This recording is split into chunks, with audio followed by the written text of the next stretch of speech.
Bienvenue à Question Direct et bienvenue sur ITV. Nous avons le plaisir d'accueillir aujourd'hui Adama Cissé. Adama Cissé est un expert comptable, spécialiste en oil and gas, ancien maire de Passy. Nous allons parler de gaz et de pétrole.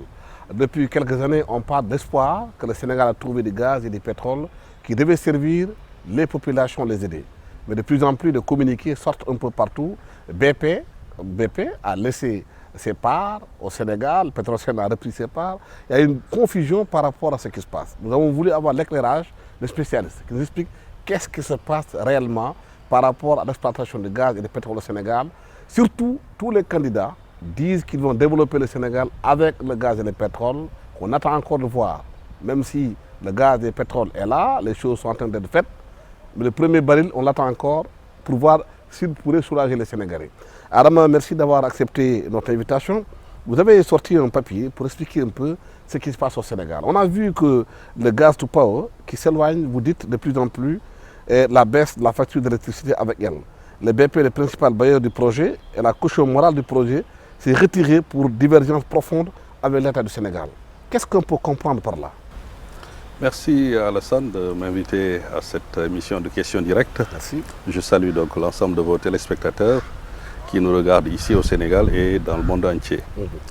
Voyez-vous, le communiqué que nous avons reçu de BP et de Cosmos en anglais nous informe que BP a décidé finalement de céder ses parts aux actionnaires qui restent dans la société, à savoir Cosmos et Petrosen. En réalité, ça fait presque un an que BP et l'État du Sénégal se parlent en dialogue de sourds. L'orientation qui voulait être donnée au gisement Teranga, Yakar, qui se trouve actuellement être le plus grand gisement en tout cas de gaz qu'on ait vu en Afrique de l'Ouest, constitue pour BP un enjeu stratégique, mais un enjeu stratégique d'exportation. Or, pour le Sénégal, c'est un enjeu stratégique de commercialisation, d'abord en priorité, et de production locale pour produire de l'énergie, mais aussi pour servir les ménages. Voyez-vous, cette divergence devenait de plus en plus acute et profonde, au point que BP avait décidé de vendre ses parts. En termes clairs, pour nos téléspectateurs, BP voulait exporter le gaz et le pétrole sénégalais. Le Sénégal veut que le gaz et le pétrole soient d'abord commercialisés localement. En fait, en priorité, le Sénégal d'abord, avant l'exportation. C'est ça la cause des vraies divergences. Entre autres. Mais c'est la cause profonde. Parce que voyez-vous, quand vous prenez le gisement GTA, Grande Tortue Arménienne, qui est à la frontière mauritanienne, il n'y a pas de divergence. Pourquoi? Parce que ce gaz est destiné exclusivement à l'exportation. Donc ce gaz ne viendra pas au Sénégal. Ça, il faut que ce soit clair.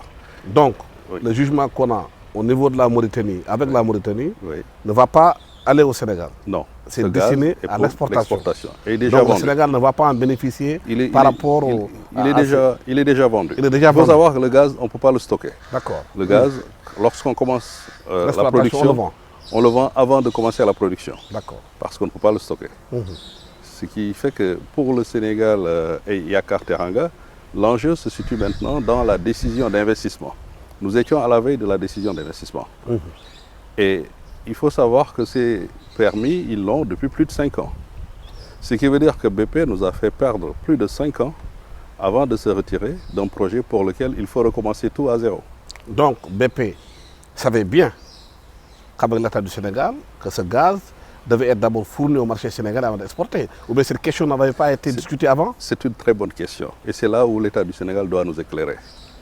Est-ce que c'est un changement stratégique intervenu après la conclusion des accords, ou est-ce que c'est sous la pression des Sénégalais et la transition gaz to power que l'État du Sénégal a changé de fusil d'épaule en orientant en priorité ce gaz dans le pays avant d'en exporter le résiduel? Ou est-ce que c'est BP qui, elle-même, a décidé à un moment donné de ne plus accompagner l'État du Sénégal dans la production du gaz destiné aux domestiques et aux centrales électriques de la Sénélec? Là, c'est l'État du Sénégal qui doit nous éclairer. Est-ce Et que nous c'est pas méritons logique cet éclairage. pour un pays bien précis qui a du gaz et du pétrole, d'abord fournir son marché local avant de l'exporter? Est-ce que c'est pas une logique ça? Tout dépend de l'accord. Vous savez, quand on est en partenariat, on doit se dire les choses. L'objet de l'accord doit être clair Dès le départ. Parce que d'abord, vous faites de l'exploration. Après l'exploration, vous faites du développement. Et après le développement, vous vous asseyez autour de table, vous faites ce qu'on appelle une décision d'investissement. Et cette décision d'investissement est basée sur des chiffres, sur un modèle financier. Et c'est là où toutes les parties vont apporter leur mise pour qu'on démarre enfin les investissements nécessaires pour démarrer plus tard la production d'énergie. Donc toutes ces phases, on n'a pas senti de divergence. Ce qui nous fait dire que quelque chose s'est passé entre la phase d'exploration, la décision d'investissement qui n'est jamais intervenue. Pendant cette période, il s'est passé quelque chose que nous ignorons. Mais toujours est-il que l'impact pour les Sénégalais est que le gaz to power est en train de s'éloigner.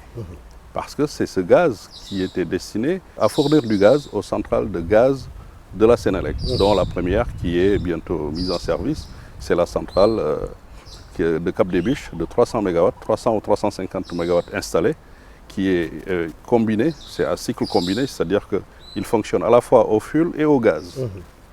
Mais aujourd'hui, de tout cela, les Sénégalais qui espéraient voir les factures d'électricité diminuer avec ce gaz qui devait entrer vont devoir déchanter, attendre. Très clairement, oui, et de beaucoup.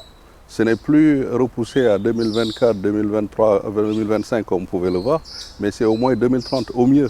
Parce que maintenant, comme je vous dis, il faut retourner à la décision d'investissement. Il faut retourner même au modèle. Et aujourd'hui, Petrosen n'a pas les moyens de porter ses parts, parce qu'aujourd'hui, en réalité, Petrosen n'a que 10% dans ce consortium. C'est Cosmos qui a récupéré les 90%. Et Petrosen a fait du portage avec Cosmos en se disant, je vais chercher de l'argent, lorsque je le trouverai, je viendrai récupérer les parts. Puisqu'en fait, BP devait céder ses parts légalement à du concurrent, c'est-à-dire à chacun par rapport au pourcentage qu'il détenait auparavant dans le capital. Sauf que le Sénégal n'avait pas d'argent pour récupérer les parts de BP. C'est Cosmos qui a tout récupéré. Il y a une question quand même que beaucoup de gens se posent. Ces grandes sociétés qui vont venir investir dans le gaz et le pétrole, elles vont sur le marché international pour prendre de l'argent. Mais qu'est-ce qui empêche à l'État d'aller chercher de l'argent lui-même, de le confier à une société nationale pour faire le travail? C'est ce que je m'excusais de le dire. Mohamed Boun Abdallah Dionne a dit récemment qu'il faut que l'État monte en puissance dans le capital de ces structures-là. En quoi faisant? En allant prendre de la bonne dette.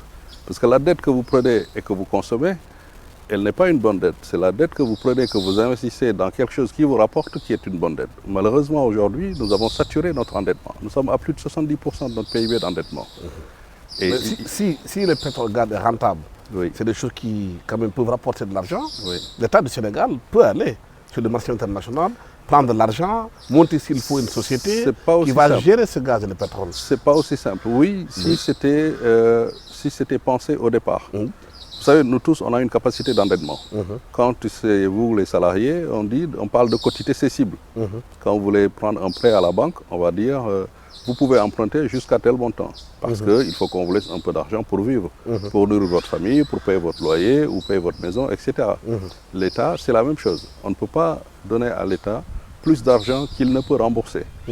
Et aujourd'hui, la somme d'argent dont nous avons besoin pour monter en puissance dans ces capitaux de sociétés d'exploration de pétrole, c'est beaucoup de milliards.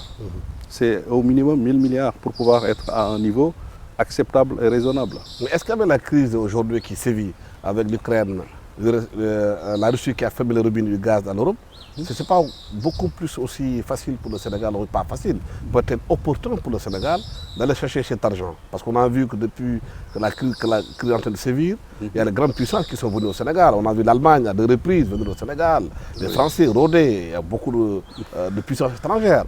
Les gens qui viennent, ils ne viennent pas pour les beaux yeux des Sénégalais, ils viennent parce qu'il y a du gaz, il y a du pétrole. Évidemment. Il y a une crise internationale. Ils veulent diversifier leur source. C'est opportun d'aller chercher cet argent auprès peut-être de ces pays-là. Je pense que l'État n'est pas en train de dormir et qu'il est en train de faire des voies et moyens pour trouver cet argent. Pour ma part, je pense que je m'orienterai plus vers le Moyen-Orient. Je m'orienterai plus vers les capitaux arabes Oui. plutôt que l'Occident. Parce que l'Occident aujourd'hui est en train de se désengager de plus en plus sur ce qu'ils appellent les énergies polluantes pour se réorienter vers les énergies vertes. Et entre autres, le gaz, malheureusement, est encore considéré comme une énergie polluante. Alors que nous, la transition power, gaz to power, est au contraire pour nous une énergie propre, entre guillemets, en tout cas plus propre que le charbon, plus propre que le fur. Et c'est pour cela que vous entendez souvent le président Macky Sall s'égosiller, se battre partout avec les bailleurs de fonds en disant il n'est pas normal que l'Afrique ne puisse pas exploiter et s'enrichir un peu, entre guillemets, de son pétrole. Ce n'est pas au moment où l'Afrique découvre son pétrole, en tout cas certains pays d'Afrique, qu'on dit on n'investit plus dans le pétrole, on n'investit plus dans le gaz. Bon. Ce n'est pas tellement vrai. En réalité, BP ne s'est pas désengagé parce qu'ils ne veulent plus investir dans le gaz. C'est simplement qu'ils veulent que ce gaz soit vendu à l'export parce qu'il y a un meilleur prix, il y a une meilleure marge, il y a une meilleure profitabilité. Donc ils se soucient peu du marché local qui est par contre la priorité de tout gouvernement, de tout État. Oui, parce que comme on avait dit, les Sénégalais aujourd'hui donc peuvent s'attendre à ce que le prix du courant, l'électricité, reste à l'état ou bien monte en puissance. Parce qu'il y a même une annonce qui a été faite par l'agence Ecofin en disant qu'après la suppression de la subvention sur l'électricité, on risque d'aller vers le carburant. Et si le carburant n'est plus subventionné, le gasoil, le carburant, comment on appelle ça, l'essence de pirogue, les prix vont monter en flèche, enfin l'effet domino. Sauf si on privatise la Sénélec. Si on privatise la Sénélec, le prix du courant peut diminuer. Pourquoi? Parce que la Sénélec est budgétivore. On parle beaucoup de la Poste, mais la Sénélec est encore plus budgétivore que la Poste. Aujourd'hui, la Sénélec a des effectifs de près de 4000 employés. Pour une structure d'énergie, c'est énorme. Je vous donne un exemple. Si vous prenez une centrale électrique Kounoun qui fait 50 MW de puissance installée, ils ont 9 employés, 9 personnes qui y travaillent et qui vendent 50 MW à la Sénélec. Quand vous prenez les effectifs de la Sénélec, l'effectif de production, c'est-à-dire ceux qui produisent l'énergie, ils font moins de 400 employés sur 4000 employés. Ce qui veut dire que ceux qui ont réellement l'outil de production représentent 10% de l'effectif. Et ceux qui ont la commercialisation, donc les équipes commerciales, représentent presque 80%, enfin 1600, 1700, presque 1800 employés, plus de la moitié quasiment sont des commerciaux. Aujourd'hui, avec l'ère du digital, avec le paiement par anticipation, le prépaiement, il y a plein d'effectifs aujourd'hui à la Sénélec qui n'ont plus tellement leur place dans la boîte. Donc il faut organiser ce qu'ils avaient prévu depuis le début, qui était de faire la scission de la société. La société doit être scindée en 3 parties. La partie production, la partie distribution et la partie transport. Oui.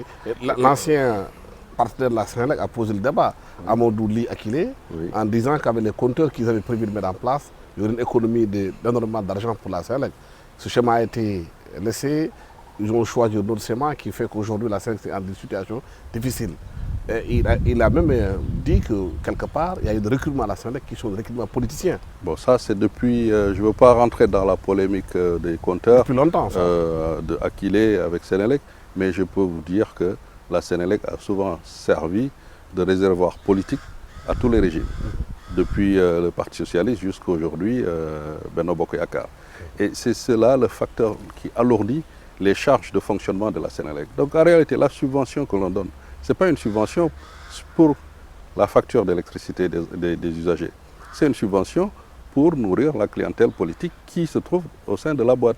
Si on se départissait de cette clientèle politique, on aurait une facture qu'on n'aurait pas besoin de subventionner et qui serait moindre que ce que nous payons actuellement. Et pourtant, des pays comme le Maroc ont réussi à le subventionner de façon intelligente, en ciblant les populations qui ont réellement besoin de la subvention, en répertoriant les pauvres, en allant directement les subventionner pour ne pas subventionner les riches qui peuvent aujourd'hui avoir la subvention alors qu'ils n'en ont pas besoin.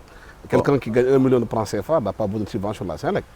En réalité, la Sénélec ne subventionne pas les riches parce que par les tranches qu'ils mettent, plus vous consommez, plus vous payez cher. Vous êtes pénalisé même lorsque vous consommez. Ce qui veut dire qu'ils ont une sorte de prime ou de coefficient par tranche qui feront que ceux qui consomment plus de 1000 kWh comme toi et moi on paye beaucoup plus cher que ceux qui consomment seulement une centaine ou un peu moins. Mais ce n'est pas la solution. La solution, c'est de faire jouer la concurrence librement. Permettre à d'autres Sénégalais d'opérer, de vendre l'électricité. De vendre l'électricité comme ils le font aujourd'hui, seulement la Sénélec a le monopole. Même si vous créez votre centrale électrique indépendante, ce qu'on appelle les IPP, vous êtes obligé de vendre à la Sénélec. Vous vendez à la Sénélec à 60 francs le kilowattheure ou à 80 francs le kilowattheure, la Sénélec le revend à 130, 120, 140. Alors, cette marge, il est vrai, est bouffée par la production et également par la fourniture de fuel, mais elle est encore plus bouffée par le mammouth. Mais comme là, on a parlé tantôt de gaz et de pétrole. Il y avait beaucoup d'espoir sur cette demande. Et beaucoup de Sénégalais rêvaient. Partout au pays, à un moment, il y a un débat énorme sur le gaz et le pétrole. Il y a un espoir immense de jeunes Sénégalais. Maintenant, on voit la plupart des jeunes prendre les pirogues et partir à l'immigration clandestine. Parce que justement, la question qui a été posée, c'est que ces pêcheurs n'ont plus accès aux poissons. Ce qui est vrai. Les licences ont permis à des gros chalutiers de racler les fonds de la mer du Sénégal. Les pêcheurs qui n'ont plus de travail sont obligés de devenir des convoyeurs pour vivre. Parce qu'avant, ils vivaient de la pêche. Cet espoir avec le gaz et le pétrole qui semble s'estomper parce qu'on a dit 2024, 2022, 2023, maintenant 2030. Oui. C'est un problème, ça. Ils ne vous diront pas que c'est 2030, ça c'est ma projection à moi et l'avenir nous le dira. Parce que quand vous regardez le temps qu'il faut entre le développement, le financement, la production et le first oil ou le first gaz, c'est facilement 5 ans d'ici à maintenant. Maintenant, vous soulevez un sujet actuellement qui est très préoccupant. On n'a pas le droit de laisser la jeunesse sénégalaise dans le ventre de l'Atlantique. Parce qu'il y a beaucoup d'espoir. C'est quelque chose qui n'est pas acceptable. L'exploitation de gaz et de pétrole nous permettrait d'avoir de l'emploi, de créer un effet domino en créant des sociétés, on a d'autres chaînes de valeur. On a d'autres possibilités de retenir ces jeunes. Le Sénégal a besoin de ces jeunes. Et le Sénégal doit tout faire pour retenir ces jeunes et ne pas les laisser à la merci de l'Atlantique. L'agriculture, c'est le premier moyen. Le deuxième moyen, c'est de donner du métier à ces gens. Mais nous avons besoin de métier. Pourquoi l'Indien vient au Sénégal, se fait de l'argent au Sénégal et emploie des Sénégalais? Pourquoi le Chinois arrive au Sénégal, crée des opportunités, embauche des Sénégalais? Pourquoi les Sénégalais ne peuvent pas faire la même chose? On a le contenu local. Pourquoi justement ils ne peuvent pas faire la même chose? Pourquoi? Parce que l'État n'a pas encore fabriqué des capitaines d'industrie. Nous avons des capitaines d'industrie qui n'en sont pas pour une simple raison, c'est de simples sous-traitants. Ils sont à l'affût de marchés publics, mais ils ne sont pas dans une pérennisation. Et c'est l'État qui doit accompagner les capitaines d'industrie. En quoi faisant? À travers le portefeuille de l'État, l'État peut rentrer dans les capitaux de certaines entreprises qui seront ciblées pour y apporter la bonne gouvernance, pour y apporter des capitaux, pour permettre à ces entreprises de se hisser à un niveau Afrique sous-régionale et pouvoir aller prendre des marchés au Maroc, comme les Marocains le font chez nous, en Tunisie, aller pouvoir prendre des marchés en Afrique centrale, comme Aliou Sow le faisait avec la CSE. Comme le Maroc l'a fait avec OCP, Office chérifien des phosphates. Mais bien avant. Qui est une entreprise de l'État marocain et a mis beaucoup d'argent pour être peut-être la tête de pont de la conquête du Maroc. Bien avant, dans les années 90, la CSE gagnait des marchés jusqu'au Cameroun parce qu'ils étaient accompagnés par l'État. Et aujourd'hui, 20 ans après, on devrait avoir une centaine de CSE. Mais on ne devrait pas se retrouver à une situation où ceux qui pouvaient ne peuvent plus. Et maintenant, on est menacé par ce qui va se venir avec la ZLECAf. Parce que la ZLECAf, c'est quoi? On va laisser maintenant les frontières ouvertes entre Africains. Mais si nous ne sommes pas prêts, ce qui veut dire que les produits des autres pays vont nous inonder et définitivement l'industrie sera mort-née au Sénégal. Mais qu'est-ce qui explique cet état de fait? Est-ce que c'est dû à une incapacité de le faire, à un manque de volonté politique, ou bien à laisser aller, ou bien le refus de créer ces industries fait l'affaire de certains qui touchent des commissions de corruption, qui gagnent de l'argent avec? Pour moi, il y a d'abord l'aspect volonté politique. Oui. Et ensuite, mettre les hommes qu'il faut à la place qu'il faut. Parce que si vous avez la volonté politique et que vous n'avez pas les hommes qu'il faut, vous n'allez pas aller loin. Aujourd'hui, il faut savoir que l'importation arrange beaucoup de personnes. La Chine est contente que l'Afrique soit un continent d'importation, parce que c'est un continent à ciel ouvert, ce qu'on appelle un warehouse à ciel ouvert. Et ça crée des commissions aussi, les importations. Ça crée des commissions, ce qui fait qu'aujourd'hui, personne n'est pressé, en tout cas parmi les gens qui sont autour de cela, personne n'est pressé d'avoir une production locale, une industrie développée, parce qu'on préfère importer les semences plutôt que de les produire ici, parce que l'importation fait gagner de l'argent. On préfère importer les tracteurs plutôt que de les produire ici. Donc l'importation aujourd'hui, il faut une volonté politique ferme pour dire stop, plus rien ne va sortir de ce pays sans être transformé, comme l'arachide. Plus rien ne sort de ce pays sans être transformé comme les noix d'acajou. Et on commence tout de suite, on va voir qu'au bout de 5 ans, on n'aura plus besoin de sortir un produit qui n'est pas raffiné, qui n'est pas fini ici. Les 5 premières années vont être dures, parce que c'est le serrage de ceinture, mais tu vas voir que les gens vont venir investir massivement dans le pays, créer de l'emploi et retenir nos enfants dans ce pays. Parce que c'est une main-d'œuvre qui va dans d'autres pays pour y travailler, pour y faire des choses qu'ils auraient pu faire ici si cela existait. Et pourtant, ce qu'on voit aujourd'hui avec les jeunes Sénégalais qui gagnent de l'argent, qui préfèrent partir ailleurs pour chercher d'autres opportunités, ça existait au Vietnam. À un moment, on n'a pas de boat people, où les Vietnamais partaient par milliers. Mais aujourd'hui, le Vietnam est devenu l'un des ateliers d'Asie. Où Reebok, Nike font des chaussures là-bas, créent énormément d'emplois. Mais pourquoi le Sénégal est incapable de faire comme le Vietnam? Parce qu'on n'a pas encore la volonté politique de décider que nous allons produire local, consommer local. Tous les régimes qui se sont succédés l'ont parlé, théorisé, mais ne l'ont pas appliqué. Est-ce qu'il y a une main visible qui retient les régimes de le faire? Est-ce qu'il y a un problème fondamental? Oui. Il y a une forme de courage de le faire? Ou bien ils sont incapables de le faire parce que la France ou bien d'autres pays occupent le marché sénégalais, ne veulent pas que le Sénégal se développe? Ce n'est pas la France, ce n'est pas l'étranger, c'est nous-mêmes. C'est nous-mêmes qui préférons gagner un marché, manger la marge, plutôt que de dire nous allons nous serrer la ceinture, nous allons investir dans le pays, nous allons faire des industries et ensuite nous gagnerons de l'argent plus tard. Mais ce n'est pas une volonté étrangère. Il n'y a pas de main étrangère dedans. C'est nous qui décidons de prendre notre argent et d'aller acheter en Inde. C'est nous qui décidons de prendre notre argent et d'aller acheter en Pologne. Oui, mais les Sénégalais ne comprennent pas, surtout la jeunesse. Ils se disent, voilà un pays qui a beaucoup de ressources, qui a du gaz, qui a du pétrole, qui a de l'eau, qui a de terre, un pays qui a de l'uranium, un pays qui a même peut-être des zircons, qui a énormément de l'or. Mais ils entendent en parler. Mais ils voient aucun impact de ça dans leur vie de tous les jours. Mais Alassane, Mais je vais vous donner un exemple. Problème dans ce pays? On dit qu'on va mécaniser l'agriculture. Je vais vous donner un exemple. Aujourd'hui, les tracteurs subventionnés de l'État, pour cette année, revient aux cultivateurs à plus de 17 millions. Un tracteur subventionné à 60%. Donc semble-t-il que lorsque vous déduisez la subvention de 60% de l'État, votre quote-part est de 17 millions. Vous vous rendez compte? Alors que moi, je peux aller acheter un tracteur en Italie, un tracteur à 17 mais millions? ce n'est pas possible. Pourquoi ça coûte 17 millions subventionné à 60%? Parce qu'on a donné le marché à quelqu'un qui nous a amené des tracteurs qui coûtent 4 fois le prix que ça devrait coûter. L'État ne peut pas importer des tracteurs? Mais c'est l'État qui donne la subvention, c'est l'État qui importe et qui donne les marchés. Est-ce que l'État ne peut pas importer directement des tracteurs, les vendre directement aux paysans? Ce n'est pas le rôle de l'État, mais par contre, l'État n'est pas... Il y a des moments où il faut le faire, quand il se demande. Mais l'État n'est pas tenu d'accepter un marché qui est marché 3-4 fois plus que le marché international. Aujourd'hui, moi, je peux aller m'acheter un tracteur en Italie, le ramener dédouané, transporter à 11 millions, 100% sans subvention.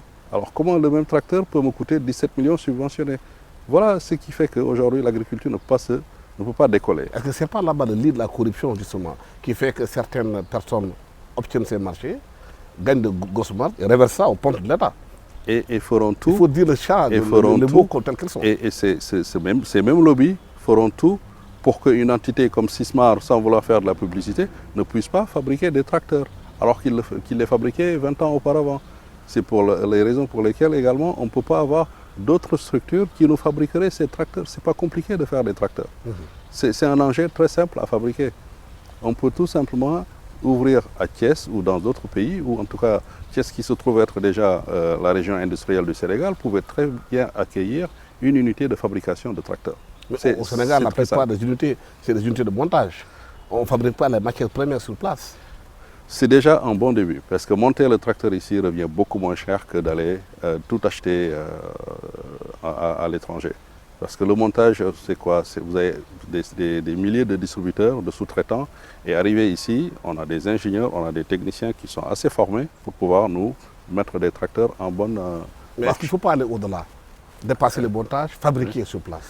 faire comme la Chine l'a fait, importer c'est un faire ce qu'on début. appelle le transfert de technologie, fabriquer les gens sur place, made in Sénégal. C'est un début et ensuite vous montez en puissance. Il ne faut pas dire premier jour vous allez fabriquer un avion. Il faut commencer par faire des tracteurs, ensuite des voitures et peut-être des trains. Et un jour, on fera nos avions. Mais il faut d'abord commencer. Il faut qu'il y ait une volonté ferme de dire nous allons arrêter d'importer ce qu'on peut faire. Tout ce qu'on peut faire ici, on doit arrêter de l'importer. Et surtout, faire comme l'Inde l'avait fait. L'Inde avait décidé de regarder les 4, 5, 6 produits qu'ils consomment le plus. De quoi les Indiens ont le besoin le plus. 4, 5 produits, ils ont dit définitivement ça, on ne le fera plus importer. Ce sera fabriqué Au localement. Sénégal, il y a le riz, Le riz, on peut. il y a le mil Parce que peut-être, le riz, on a même découvert qu'on peut le faire, pas forcément dans les rizicultures, on peut les faire aussi dans sur les plaines, plateaux, sur les plateaux. les riz Dans sous notre pluie. saloum, on fait du riz. Sous pluie. Alors qu'auparavant, on pensait qu'on pouvait le faire quand C'est le basse fameux Nerika. Casamance. Ouais. On peut faire sous On pluie. peut faire le riz partout. Le riz, on peut le faire chez nous. L'huile, on a la meilleure huile au monde, l'arachide. L'huile d'arachide, c'est la meilleure huile au monde.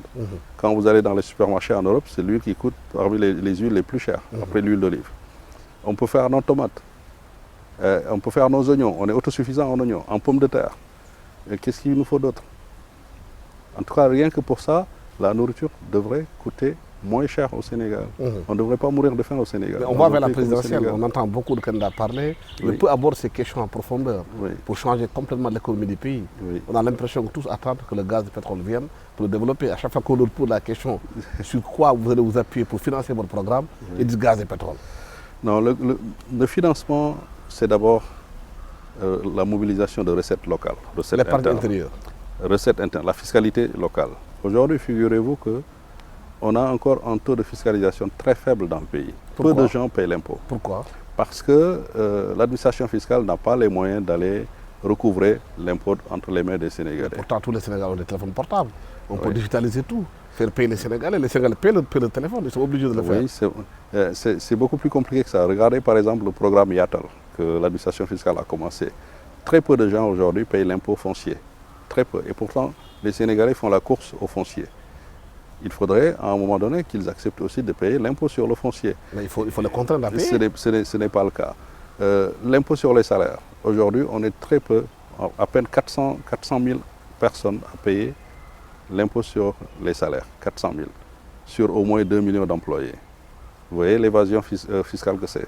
Donc commençons d'abord par organiser notre fiscalité intérieure et ensuite le différentiel, on pourra aller le faire financer par de la dette, mais de la bonne dette. C'est-à-dire une dette qui produit et une dette qui crée de la valeur, qui crée de la richesse. Et cette richesse créée permet de rembourser la dette et de créer de la valeur dans le pays.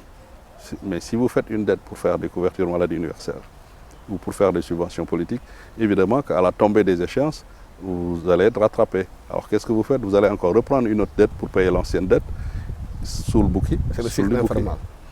Et le cycle infernal. C'est le cycle infernal.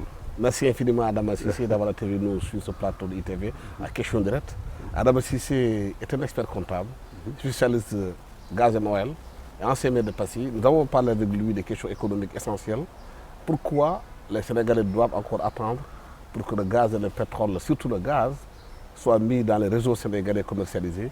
Parce que BP, qui devait faire ce travail-là, a décidé de partir, a transféré ses actions à Cosmos et à Petrosen. Le Sénégal va devoir chercher de l'argent pour que demain, vous et nous puissions profiter du gaz et du pétrole. En attendant, les factures seront encore salées. Merci infiniment à toute l'équipe technique qui m'a accompagné pour la réalisation de cette émission. Merci. Au revoir.